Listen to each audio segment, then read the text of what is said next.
오늘은 신명기 강의 16번째 시간입니다. 신명기 말씀을 계속 듣고 있는데 신명기라고 하는 뜻이 무엇인지 다시 한번 생각해 보시기를 바랍니다. 우리가 성경을 읽을 때 그 책의 제목을 알면 그 내용을 쉽게 이해할 수 있습니다. 예를 들어서 창세기 그러면 그 뜻을 이해하면 내용을 쉽게 이해하게 되지요. 창세기라고 하는 말은 시작이라는 뜻입니다. 그러니까 우주가 어떻게 시작되었는가, 인간이 어떻게 시작되었는가, 죄라고 하는 것이 어떻게 시작되었는가, 최초의 살인사건 등등 이런 최초의 일들이 창세기에 기록되어 있고, 그 다음에 출애굽기가 있죠. 한문에 나올 출자입니다. 그러니까 애굽에서 나온 기록, 이스라엘 백성들이 애굽 땅에서 430여 년 동안 종살이를 하다가 하나님의 은혜로 구원받은 기록, 이렇게 이해하기가 쉽습니다. 자, 오늘 본문 우리가 신명기라고 하는 뜻이 무엇인지를 다시 한번 여러분들에게 이해를 돕기 위해서 설명을 해드리고자 하는데, 신명기는 구약 성경을 기록한 히브리어로는 핫데바림이라고 하는 말입니다. 이 말을 번역하면 그 말씀들이라고 하는 뜻이고, 그리고 영어로는 두테로노미라고 그럽니다. 그러니까 두 번째 율법이라고 하는 뜻을 가지고 있고, 그리고 우리가 가지고 있는 성경 신명기는 한문의 음가를 빌려온 것입니다. 그래서 신은 거듭 신자를 쓰고 명령 명자를 쓰고 기록할 기자를 씁니다. 그래서 신명기라고 하는 말은 거듭 주신 하나님의 말씀, 이런 뜻이거든요. 그러니까 새로운 율법을 하나님께서 두 번째로 주셨다는 의미가 아니라 이미 하나님께서 주신 율법을 모세가 가나안 입국 전 모압 평지에서 이스라엘 백성들을 모아놓고 두 번째 강론한 말씀이다, 이런 의미를 가지고 있는 것입니다. 여러분, 십계명 강해 서론에서 여러분에게 말씀드린 대로 신명기에는 놀라운 언약이 기록되어 있습니다. 자, 여러분들이 다시 한번 신명기서의 내용을 쉽게 이해하기 위해서 이제 고대 왕과 신하 사이에 맺어졌던 소위 종주권 언약에 대한 말씀을 잠깐 드리도록 하겠습니다. 여러분, 오늘 십계명이 이 신명기 5장과 그리고 출애굽기 20장에 기록되었다는 사실을 여러분은 잘 아실 것입니다. 그런데 이 신명기의 말씀은 종주권 언약의 문서 형태이다. 그러면 종주권 형태의 문서는 어떤 것인가? 6가지 내용을 포함하고 있어야 돼요. 그러니까 오늘날의 계약서에도 이 6가지의 내용이 반드시 명시되어야 법적인 효력이 있다라고 하는 것도 알아두실 필요가 있습니다. 자, 첫째는 전문입니다. 전문. 무슨 얘기인가 하면 이 언약을 누구와 누구가 맺는 것인가, 이게 중요하지요. 그래서 모든 계약서는 갑을 관계, 이렇게 이제 표현하는 경우들이 있지 않습니까? 그런데 십계명은 하나님과 이스라엘 사이에 맺은 언약이다 라고 하는 것입니다. 그리고 또 둘째는 역사적 서언이 기록되어야 합니다. 무슨 얘기인가 하면 왕이 백성들에게 무슨 일을 해 주었는지를 밝히는 것인데, 신명기 5장 6절 말씀에 보면 나는 너를 애굽 땅 종되었던 집에서 인도하여 낸 여호와 너의 하나님이다, 이렇게 자신을 설명을 하고 있습니다. 그러니까 왕이신 하나님께서 노예로 살던 너희를 구원해 냈으니 왕의 요구를 들으라 라고 하는 의미가 있는 것입니다. 그 다음에 세 번째는 의무사항이 있습니다. 신명기 5장 17절부터 21절까지 말씀인데요, 내가 너희를 구원해 주었으니 나도 너희에게 요구하는 바가 있는데 그것은 십계명을 지키라 라고 하는 의무사항에 대하여 말씀을 하고 있고, 그 다음에 넷째는 언약 문서를 낭독한 후에는 기록해 두는 것입니다. 오늘 신명기 본문 5장 22절부터의 말씀입니다. 하나님께서는 먼저 큰 음성으로 말씀을 선포하신 후에 다시는 말씀하지 아니하시고 두 돌비에 하나님의 말씀 십계명을 기록하셨다라고 말씀을 하고 있습니다. 그 다음에 다섯 번째는 증인들의 이름을 밝혀두는 것입니다. 신명기 5장 23절 지파의 수령과 장로들과 온 회중이 증인으로 기록되어 있는 것을 볼 수 있고, 그 다음에 여섯 번째는 상벌 규정입니다. 그러니까 언약을 지킬 때 왕이 내리는 상은 무엇이며 또 백성들이 언약을 지키지 아니할 때 받게 될 벌은 무엇인지에 대하여 기록을 하는데, 이것이 오늘 신명기 5장 28절부터 33절까지의 내용이다, 이렇게 정리를 하고 이제 본문의 말씀으로 들어가도록 하겠습니다. 첫째,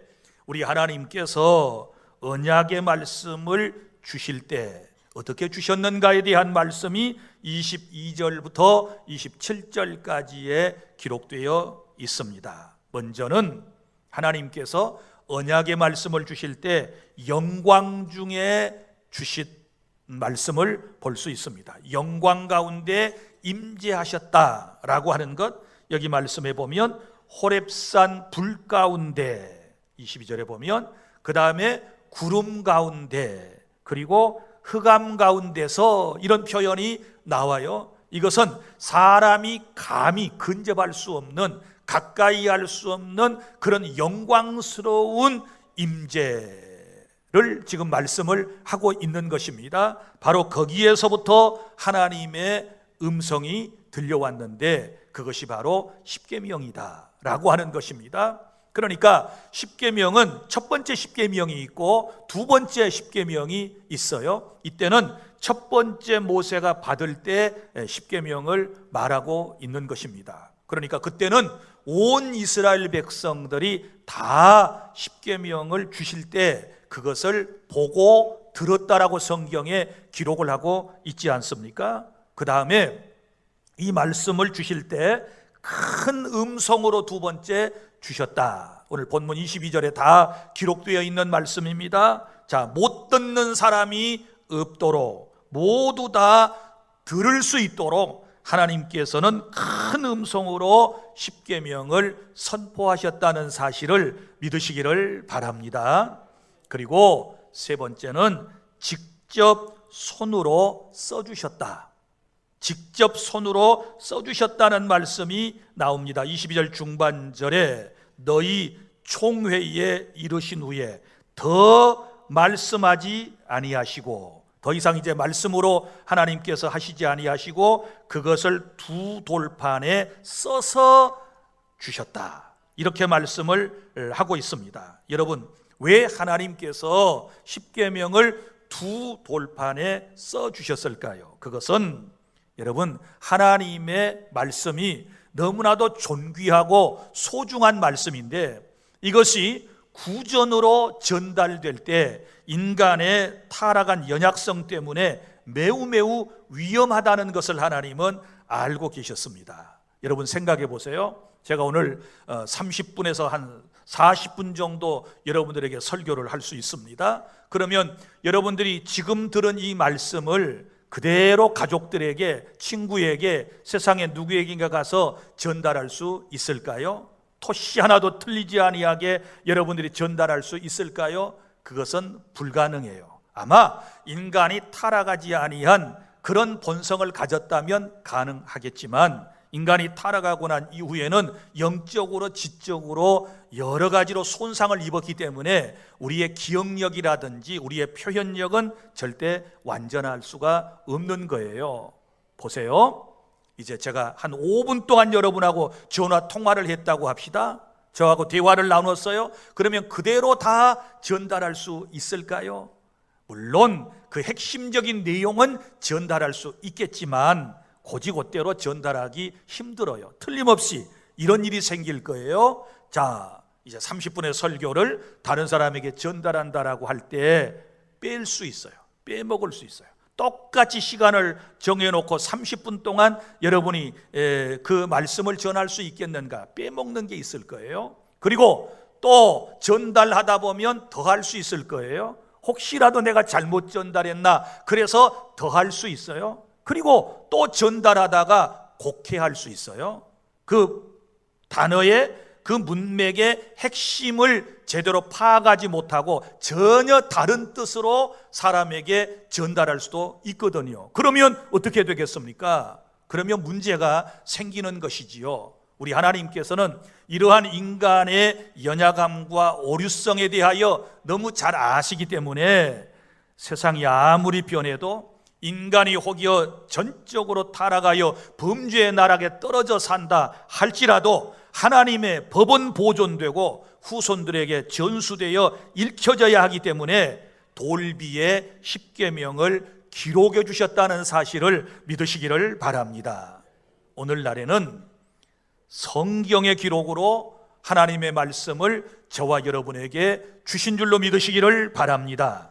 그러니까 말씀을 주실 때 큰 음성으로 다 듣도록 말씀을 선포해 주셨고, 그리고 친히 돌비에 기록하여 주신 것은 하나님의 놀라운 배려이시고 하나님이 우리를 사랑하신다는 뜻이고 우리가 그 말씀대로 살기를 원하신다는 하나님의 놀라운 은총에 대하여 감사하고 말씀을 듣고 여러분들이 하나님의 말씀을 잘 받아들이는 그런 은혜의 시간이 될 수 있기를 바랍니다.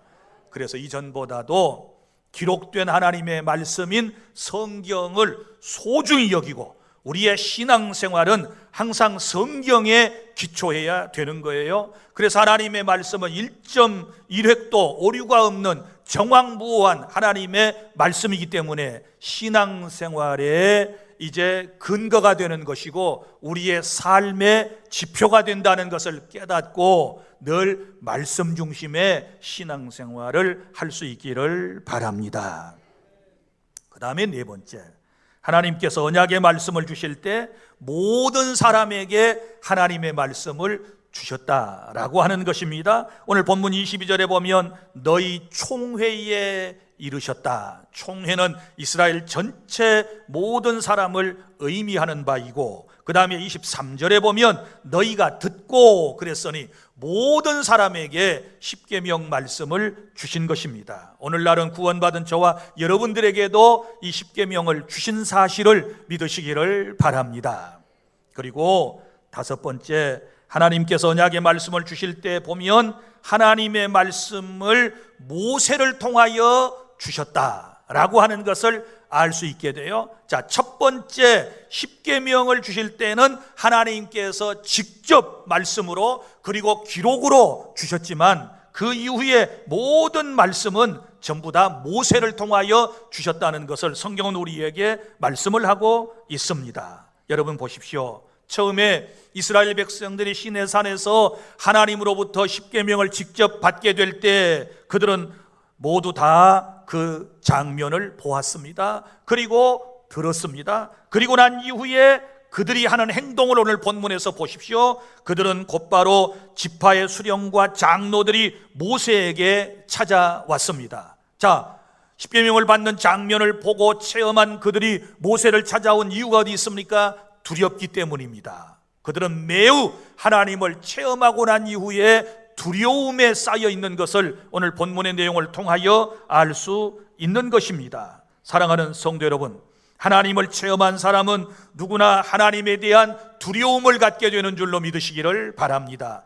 왜 하나님을 두려워하는 것일까요? 그것은 인간이 범한 죄 때문입니다. 하나님의 거룩성 앞에 자기 자신의 죄성이 드러나게 되었을 때 하나님을 체험한 인간은 누구나 다 그 앞에서 떨 수밖에 없는 존재인 것입니다. 사랑하는 여러분, 히브리서 12장 21절에 보면 하나님을 대면했던 모세도 두려워 떨었다고 기록을 하고 있고, 사사기 6장 22절부터 23절에 보면 기드온도 하나님과 대면한 이후에 두려워 떨었다고 했고, 사사기 13장 21절부터 21절 삼손의 부모도 아이가 태어날 거라고 하는 말씀을 듣고 두려워 떨었고, 이사야 6장 5절에 보면 이사야 선지자도 하나님을 대면한 후에 두려워서 벌벌 떱니다. 화로다 나여 망하게 되었도다. 죄인된 내가 거룩하신 하나님을 보았으니 나는 이제 정말 너무너무 두렵다라고 하는 표현을 하는 것을 우리가 볼 수 있지 않습니까? 사랑하는 성도 여러분, 그렇습니다. 이처럼 하나님을 영적으로 체험한 사람들은 하나님을 두려운 마음으로 경외하게 되는 줄로 믿으시기를 바랍니다. 오늘날 교회나 이 사회의 문제는 무엇입니까? 그것은 인생들이 하나님을 만나지 못했기 때문이며 하나님을 체험하지 못했기 때문에 하나님을 두려워하지 아니하고 자기 마음대로 살아가기 때문에 벌어진 일들이 아니겠습니까? 사랑하는 주 안의 성도 여러분, 우리가 예배하는 이 시간 성삼위 하나님께서 우리 가운데 임재하고 계심을 믿으시기를 바랍니다. 호렙산 떨기나무 앞에 섰던 모세처럼 오늘 저와 여러분은 하나님을 영적으로 대면하고 있다라고 하는 사실을 믿으시기를 바랍니다. 오늘 말씀, 이제 이스라엘 공동체원들이 하나님께서 임하시는 그 장면을 보았습니다. 그리고 두려워했다고 말씀을 했지요. 그래서 백성의 대표자들이 하나님의 음성을 또다시 듣게 된다면 우리가 죽게 될 것 같다며 모세에게 찾아와서 이런 부탁을 하는 것입니다.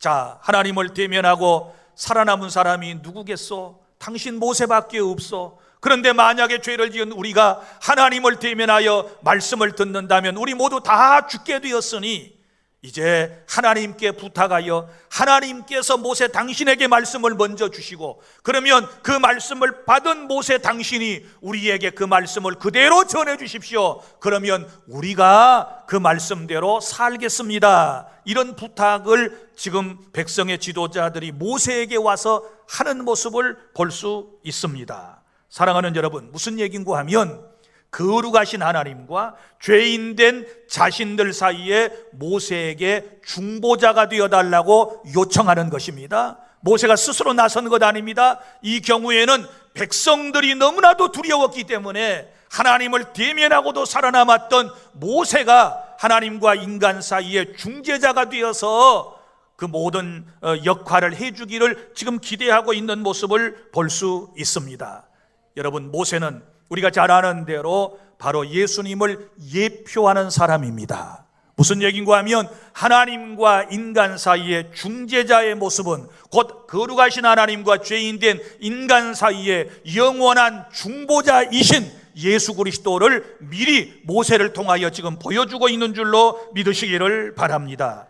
요한복음 1장 17절 말씀, 율법은 모세로 말미암아 주신 것이요 은혜와 진리는 예수 그리스도로 말미암아 온 것이니라, 이렇게 말씀을 했습니다. 하나님은 모세를 통해 모세를 중보자로 세워서 구약의 율법을 주셨고, 예수 그리스도는 우리에게 은혜와 진리의 중보자가 되어 주셨다고 성경은 말씀하고 있습니다. 모세는 몽학 선생으로 율법을 알려주는 중보자요, 예수 그리스도는 그 실체로 우리의 죄를 용서해 주시는 하나님과 인간 사이의 화목자가 되시는 바로 영원한 우리의 중보자이심을 믿으시기를 바랍니다. 그래서 하나님과 인간 사이의 중보자는 오직 한 분이신 예수 그리스도이심을 믿으시기를 바랍니다. 그 다음에 여섯 번째, 하나님의 말씀을 여기 받을 때 27절 말씀을 여러분이 유의해 주시기를 바랍니다. 다 함께 시작. 당신은 가까이 나아가서 우리 하나님 여호와께서 하시는 말씀을 다 듣고 우리 하나님 여호와께서 당신에게 이르시는 것을 다 우리에게 전하소서. 우리가 듣고 행하겠나이다 하였느니라. 아멘. 말씀을 받을 때 자세입니다. 먼저 당신이 다 듣고 그랬습니다. 모세가 하나님의 말씀을 먼저 듣는 것입니다. 우리가 직접 들으면 우리가 죽게 생겼으니 그러지 말고 당신이 직접 다 듣고 그 다음에 다 우리에게 전해 주십시오. 다 하나도 빠짐없이 들은 말씀을 그대로 다 전해 주십시오. 이렇게 지금 백성의 지도자들이 요청을 하는 것을 볼 수 있지 않습니까? 사랑하는 성도 여러분, 오늘날 하나님의 말씀을 받는 우리의 태도가 이래야 될 줄로 믿으시기를 바랍니다. 여러분들께서 저를 위해서 기도하실 때 이걸 잊어서는 안 됩니다. 이 기도를 해주셔야 돼요. 하나님, 우리 목사님이 하나님의 말씀을 다 받아서 가감하지 아니하고 하나님의 말씀을 다 우리에게 전해주는 목사님이 되게 하여 주시옵소서. 이 기도가 필요해요. 자칫 잘못하면 요즘 한국 교회가 그리고 성도들이 말씀을 편식하는 경우가 너무 많아요. 하나님께서 신구약 성경 66권을 주실 때에는 하나님의 기쁘신 뜻이 있음에도 불구하고 성경 66권을 전체적으로 강론하지 아니하고 복받는 말씀, 성공하는 것, 행복하는 비결 이런 주제만, 사람들이 좋아하는 주제만 찾아가지고 그것만 선포한다 그러면 그건 진정한 교회의 모습이 아닌 것입니다. 다 선포해야 돼요. 믿습니까? 신구약 성경 모든 말씀을 다 선포하게 해 주십시오. 이렇게 기도하고 그 다음에는 중요한 게 뭐예요? 우리가 다 듣겠습니다. 다 듣고 행하겠습니다 하는 이런 자세를 여러분이 가져야 될 줄로 믿으시기를 바랍니다. 설교자에게 하나님이 나와 함께 하시고 내게 말씀을 주셨다는 확신이 서지 아니하면 설교자는 굉장히 연약한 존재입니다. 지금 성도들이 어떤 삶의 현장에서 어떤 모습으로 살아가는지를 다 거의 눈에 보이기 때문에 알고 있지 않습니까? 뻔히 알고 있는 사람들에게, 경험하고 있는 사람들에게 곧이곧대로 하나님의 말씀을 가감없이 선포한다라고 하는 것은 이건 대단한 용기가 아니고서는, 하나님의 은혜가 아니고서는 이게 불가능한 거예요. 그래서 많은 설교자들이 고민을 합니다. 어떻게 하면 성도의 귀를 즐겁게 해줄까? 어떻게 하면 쉬운 설교를 하고 어떻게 하면 편안함을 주는 설교를 할 것인가? 여기에 많은 유혹을 받아가지고 만담처럼 하는 사람도 있고 쇼를 하는 것처럼 하는 사람도 있고 별별 수단과 방법을 다 동원해가지고 회중을 사로잡는다는 미명하에 복음이 아닌 비본질적인 것에 집착을 하고 있는데, 이것은 하나님이 기뻐하시는 교회가 아니라는 사실을 여러분이 기억하시기를 바랍니다. 목포주한 교회는, 그리고 목사는 하나님께서 주신 말씀 다 받아서 그대로 다 전달하는 그런 교회가, 그런 목사가 되어야 우리 하나님께서 이곳에 임재하실 줄로 믿으시기를 바랍니다. 나는 이런 은혜가 있기를 원합니다. 저도 다 전하고 여러분도 다 하나님의 말씀을 아멘으로 받아야 될 줄로 믿으시기를 바랍니다. 언제부터인가 한국 교회가 예배하며 하나님의 말씀을 받을 때 아멘으로 화답하지 못하는 이런 안타까운 현실에 지금 직면하고 있습니다. 오히려 아멘을 크게 하는 사람이 이거 좀 창피스러운 감을 느낄 정도로 이렇게 지금 모든 상황이 잘못되고 있는데, 성경은 말합니다. 너희가 아멘하여 하나님께 영광을 돌리라. 믿습니까? 그래서 말씀을 받을 때마다 아멘, 아멘하고 또박또박 하나님의 말씀을 받아야 될 줄로 믿으시기를 바랍니다.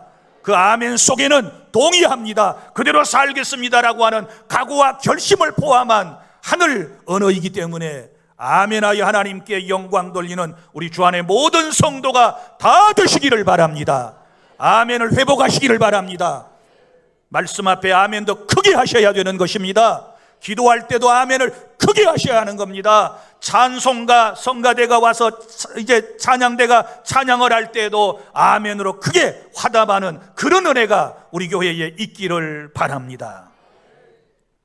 사랑하는 성도 여러분, 하나님께서는 우리를 사랑하셔서 일방적으로 은혜 언약을 맺으셨습니다. 죄인인 우리가 누구든지 예수님을 믿기만 하면 죄를 용서받고 하나님을 섬기며 살다가 영원한 천국에 갈 수 있도록 주의 종들, 전도자들, 그리고 무엇보다도 성경을 통하여 하나님의 말씀을 우리에게 선포해 주셨고, 그 언약서, 그 계약서가 바로 우리가 가지고 있는 신구약 성경 66권인 줄로 믿으시기를 바랍니다. 우리가 여러분 재산을 사고 팔 때에도 반드시 문서를 작성해요. 보험을 들어도 계약서가 본사로부터 두꺼운 책이 한 권 날아오게 될 거예요. 이처럼 하나님께서는 우리에게 처음에는 구두로 언약을 하셨다가 나중에 십계명 두 돌비에, 그리고 지금은 이렇게 기록된 하나님의 말씀인 성경을 통하여 저와 여러분들에게 이 귀한 문서, 언약서, 약속의 말씀을 우리에게 주신 줄로 믿으시기를 바랍니다. 그러니까 말씀을 띠할 때마다 내게 약속하신 모든 하나님과의 약속이 여기에 다 기록되어 있기 때문에 여러분이 답답하면 이 법령을 찾아보면 여기 다 나와요. 믿습니까? 말씀 따라 살아가시기를 다시 한번 여러분들에게 주님의 이름으로 권면합니다. 둘째로, 이제 하나님의 말씀에 순종하면 어떻게 될까요? 28절부터 33절까지 말씀, 이것은 언약의 준수 여부에 따라 상과 벌이 주어지는 그 규칙에 따르는 지금 말씀인 것입니다. 먼저 하나님을 경외하고 순종하는 자에게 복을 약속하셨습니다. 28절부터 29절까지 말씀을 다 함께 낭독합니다. 시작. 여호와께서 너희가 내게 말할 때에 너희가 말하는 소리를 들으신지라. 여호와께서 내게 이르시되 이 백성이 내게 말하는 그 말소리를 내가 들은즉 그 말이 다 옳도다. 다만 그들이 항상 이 같은 마음을 품어 나를 경외하며 내 모든 명령을 지켜서 그들과 그 자손이 영원히 복받기를 원하노라. 아멘. 할렐루야. 우리와 언약하신 목적이 무엇입니까? 여기 하나님을 경외하며 그 모든 명령을 지키면 그들과 본인과 그 자손이 영원히 복받기를 원하노라. 할렐루야. 하나님의 말씀대로 살면, 하나님을 경외하며 그 뜻대로 살면 여러분 자신과 여러분의 후손이 영원히 복받는 그런 은혜가 있게 될 줄로 믿으시기를 바랍니다. 그리고 이제 영육간에도 복을 받고 세상에서도 하나님께서 복을 허락해 주실 줄로 믿으시기를 바랍니다. 자, 30절부터 33절까지 말씀입니다. 다 함께 시작. 가서 그들에게 각기 장막으로 돌아가라 이르고 너는 여기 내 곁에 서 있으라. 내가 모든 명령과 규례와 법도를 내게 이르리니 너는 그것을 그들에게 가르쳐서 내가 그들에게 기업으로 주는 땅에서 그들에게 이것을 행하게 하려 하셨나니 그런즉 너희 하나님 여호와께서 너희에게 명령하신 대로 너희는 삼가 행하여 좌로나 우로나 치우치지 말고 너희 하나님 여호와께서 너희에게 명령하신 모든 도를 행하라. 그리하면 너희가 살 것이요 복이 너희에게 있을 것이며 너희가 차지한 땅에서 너희의 날이 길리라. 아멘. 하나님의 말씀입니다. 하나님의 약속의 말씀입니다. 아멘으로 받으시기를 바랍니다. 자, 여기 말씀을 정리해 보면 이렇게 나와 있습니다. 31절 하나님의 명령과 규례와 법도를 내게 이르노니 너는 가르치라. 그래서 가르쳐야 돼요. 특별히 5월 이 가정의 달에 여러분의 자녀 손손에게 여러분의 가족들에게 하나님의 말씀을 가르쳐 주시기를 바랍니다. 부지런히 모세처럼 가르쳐야 돼요. 가르칠 때에 사람에게 변화의 역사가 일어나도록 성령께서 역사해 주실 줄로 믿으시기를 바랍니다. 그리고 말씀을 지킬 때는 32절에 보면 좌로나 우로나 치우치지 말고, 말세의 성도들이 얼마나 좌우로 치우치는지 몰라요. 하나님의 말씀에 귀를 기울이지 아니하고 자꾸 세상 사람 말에 귀를 기울이고 세상에서 들려오는 여러 가지 소리에 귀를 기울이다 보니까 신앙이 비틀비틀하면서 좌로 우로 치우칠 때가 있어요. 이럴 때일수록 우리 주 안의 모든 성도들은 하나님의 말씀만을 굳게 붙잡고 의지하고 바라보고 나아가실 수 있기를 바랍니다. 그리고 33절 하나님의 도를 행하면 너희도 살 것이요. 여기 산다는 표현이 나옵니다. 요즘 죽겠다는 사람들이 많이 있는데 여러분이 살 수 있는 단 하나의 비결은 하나님을 경외하고 그 말씀대로 살면 살 길이 있는 줄로 믿으시기를 바랍니다. 예수 믿는 길은 살 길입니다. 하나님의 은혜 가운데 우리는 세상을 정복하고 극복하고 살아나가 승리하게 될 줄로 믿으시기를 바랍니다. 또한 여러분들에게 복이 있는데 뭐라고 말씀을 하셨는가 하면 이렇게 말씀합니다. 너희가 차지한 땅에서 너희의 날이 길리라. 이것은 가나안 땅을 말하는데 가나안 땅에 가서 오랫동안 하나님이 주시는 복을 누리며 살게 될 것에 대한 언약의 말씀인 것입니다.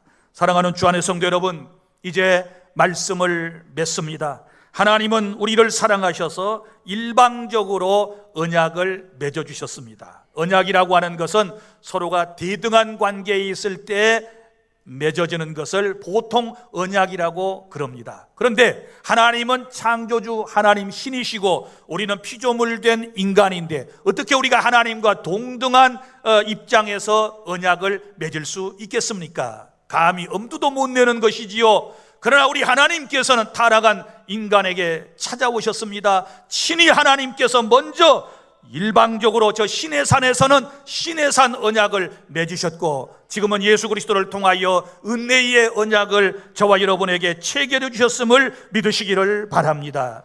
구약에서는 모세를 통하여 말씀을 주셨고 인생의 율법을 준수할 때 복을 주시겠다고 말씀했고 이 시대에는 예수 그리스도를 친히 우리에게 보내주셨고 주님은 오셔서 일방적으로 은혜의 언약을 우리에게 선포해 주신 줄로 믿으시기를 바랍니다. 누구든지 예수님을 믿으면 구원을 받고 이 세상에서와 천국에서 영원한 복을 누리게 될 것이다. 죄인인 우리가 감히 거룩하신 하나님 앞에 나아갈 수 없지만 우리의 참 중보자이신 예수 그리스도를 통해서 은혜의 보좌 앞에 담대히 나아가 영생복락을 누리며 이 땅에서도 하나님께서 약속하신 놀라운 은혜와 은총 속에 살게 될 줄로 믿으시기를 바랍니다. 오늘 하나님께서 말씀을 우리에게 어떻게 주셨고 또 우리가 말씀을 어떻게 받아야 하고 그리고 말씀대로 꼭 살아야 할 존재임을 기억하고 주의 말씀 따라 살아가는 경건한 우리 주 안의 모든 성도가 다 되시기를 바랍니다. 기도하겠습니다.